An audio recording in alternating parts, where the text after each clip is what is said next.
Alright, magandang gabi po sa inyong lahat mga kababayan. Batang Maynila to, it's mabilisan lang ito. Itong nasa ating screen ay walang iba kundi si Attorney Rowena Guanzon. Ito po yung DDS na ayaw umamin na DDS siya. Sinasabi niya hindi raw siya DDS, ano raw siya? Yellow. Dilawan daw siya mga kababayan. So, etong DDS na, bakit ganun, no? Bakit hindi niyo inaamin na DDS kayo? Pati yung nag-file ng impeachment complaint kay Pangulong Bongbong Marcos, yung grupo nila Mike Defensor, ni Atty. Topacio, Cathy Binag, sino ba to? Si Chavit Singson. Ba't pag sinasabi nga DDS kayo, ayaw nyong umamin? Bakit nagagalit kayo? Ano ba meron sa DDS na ayaw ninyo? Kasi pag sinabihan sila DDS sila, nag-react sila, hindi kami DDS. Kami ay walang kulay. At ang gusto lang namin ay maalis ang korupsyon dahil kami ay para sa tao. Para sa taong bayan. So gamit sila ng taong bayan. pero sa totoo lang, yung kanilang ginagawa ay para sa kanilang mga sarili. Para sa kanilang political ambition. Parang itong nandito sa ating screen. Ayan, mukhang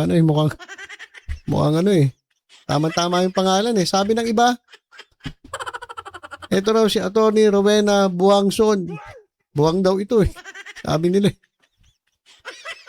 Ito mga kababayan, meron siyang comment dun sa health issue ni Pangulong Bongbong Marcos. Papakinggan muna natin pagkatapos ay mag-react tayo.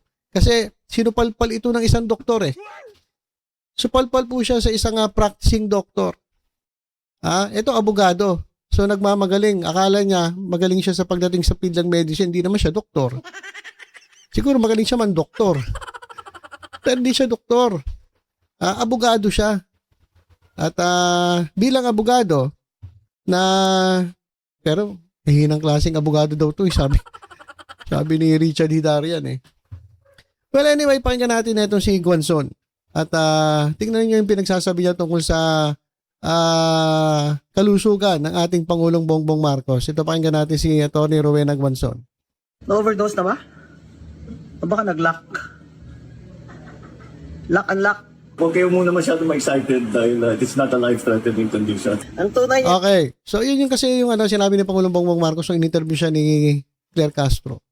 Yung kanyang naramdaman ay diverticulitis. Okay? In-explain na natin kung ano yung diverticulitis eh. So, hindi po yan life-threatening, sabi ni Pangulong Bongbong Marcos. Pero kay Atty. Rowena Guanzon, ano raw ito? Life-threatening daw. Sabi niya ito, pakinggan natin si Guanzon. Ang sakit. Yun yung sani ng kanyang mga sakit. Ang tunay niyang sakit, addiction. Siyempre kulang siya sa tulog. Lagi. Saka lahat ng mga hyper siya doon. Lagi stress yan eh. Nagka-walking ka, high na high ka dyan eh. Grabing dopamine hit mo dyan eh. 15-20 minutes or singot ka ng singot, ano? Sabi niya hindi daw life-threatening yung diverticulitis niya. Hindi naman totoo. Yan yung dumudugo yung mga large intestine mo. Lolo ko namatay. Nag-bleed yung large intestine. Yan ang sakit ng grandfather ko eh. Bleed yung intestines niya. That's why he passed away. So, gusto sabihin sa amin, BBM, na hindi yan life-threatening. Hindi yan life-threatening ngayon. Pero dumudugo yan dyan sa loob. Huwag mo kami lulukuhin, sinungaling ka. Na-overdose ka, no? Na-overdose na ba? Okay. So, ayan yung sinabi ni Rowena Guanzon. Yung style niya talaga parang parang may tama, no? Nasobran sa galing, nasobran sa talino at pati yung pagiging doktor ay pinakialaman na. So nagdoktor-doktoran. At yung sinabi ni Pangulong Bongbong Marcos na hindi naman life-threatening yung kanyang nararamdaman, sabi ni Guanzon sinungaling daw si Pangulo dahil life-threatening daw. ay ang diverticulitis. Ayun ang sabi ni Guanzon. Pero ito mga kababayan ito po sa ating screen. Ito po yung tunay na doktor. Dr. Vlogger. At finact-check niya yung issue ng diverticulitis kay Pangulong Bongbong Marcos. Okay, ito mga kababayan nilinaw ni Dr. Adam Smith, isang doktor at social media personality, na ang diverticulitis ay isang karaniwang kondisyon kung saan namamaga o naimpeksyon ang maliit na bulsa sa bituka. O hindi yung sinabi natin mga kababayan. Karaniwan itong ginagamot sa antibiotics, pahinga at tamang diet. Hospital care ay para lamang sa malalang kaso at bihira ang operasyon.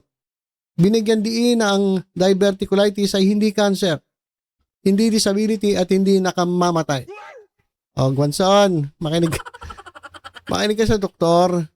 Ang hirap sa'yo kasi abogado ka, hindi ka naman doktor pero nagmamagaling ka. Ito, galing mismo sa isang doktor. Ito nga diverticulitis ay unang-una hindi cancer, hindi disability, at hindi nakamamatay. Paalala ng doktor, maaring may iba't ibang pananaw sa isang leader, ngunit hindi dapat ginagamit ang maling impormasyong medikal bilang batayan ng mga pahayag. So ayun mga kababayan, galing mismo sa bibig ng isang practicing doctor. Ito, basahin natin. May balita na si Ferdinand Marcos ay may diverticulitis. May nagsasabi ng nakakamatay. Hindi na siya pwede maging presidente, wala na siyang lakas. Okay, ayon sa doktor, karamihan gumagaling sa antibiotics, pahinga at diet. Kung ayaw mo sa leader, okay lang, opinion yan, pero wag gawing medical misinformation ang argumento. Ayan, Rowena Guanzon. Kung galit ka kay PBBM, okay lang yan. Wala namang problema. Aminado ka naman na anti-Marcos ka. Pag silang mo pa lang, anti-Marcos ka na. Nado ka ba lang sa tiyan ng nanay mo, anti-Marcos ka na . So okay lang daw yan. Pero naman, wag mo namang gamitin, wag mong gawing medical misinformation yung argumento. Wag ka magkakalat ng fake news. Parang yun lang ang sinasabi ni Dr. Adam Smith. Huwag mo gawing fake news. Huwag ka gumawa ng fake news. At huwag mong ipagkakalat na yung diverticulitis ay nakamamatay. Kasi ay mismo sa doktor, ayan po ay nagagamot ng antibiotics, pahinga at diet. So wala talaga ito si Guanzon. Mema lang talaga . Kaya ang hirap sa mga DDS, mga kababayan, ang hirap sa inyo, sa totoo lang. Makagawa lang ng issue, kahit fake news, ginagawa ninyo. Nagsasalita kayo ng kung ano-ano, kahit fake news. Pati ba naman yung sa field ng medicine, pakikialaman ninyo at magko-conclude ka. Dahil sinasabi mo na nangyari yun sa grandfather mo, yun daw sakit ng grandfather niya. Baka naman napabayaan. O baka naman hindi mo pina-check up. Pinabayaan ninyo. Kasi kung yun daw ay naagapan, karamihan ay gumagaling daw sa antibiotics, pahinga at diet. So, hindi po yun daw nakamamatay. Ayan Ito highlight ko para makita ninyo. Ayan.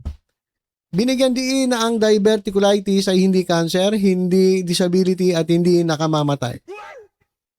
Galing mismo sa isang doktor. Kaya ikaw, Rowena Guanzon, ma'am, baka naman sabihin mo kay Dr. Adam, wala ka namang Rolex. Baka sagot-sagutin mo, wala siyang Rolex, wala siyang mamahaling mga bags o mga alahas. Ganun ang style ng mga to, mga kababayan, nanlalait . Ayan, na-fact check ni Dr. Adam Smith etong si Guanzon. At yung diverticulitis na sakit ni Pangulong Bongbong Marcos, ayon sa doktor ay hindi daw po nakamamatay. Hindi katulad ng sinabi ni Rowena Guanzon na nagmamagaling Hindi naman siya doktor. So yan, napak-check tuloy ni Dr. Adam Smith. Kaya kayo mga DDS, kabisado na namin kayo makapag mema lang kayo, kahit fake news. Yung ginagawa ninyo. Ba naman tong mga to? Wala talaga sa ayos. So ilan po muna mga kababayan Tutok-tutok lang po dito sa Batang Maynila to. I'd say pa mga updates. Ingat po tayong lahat. God bless po.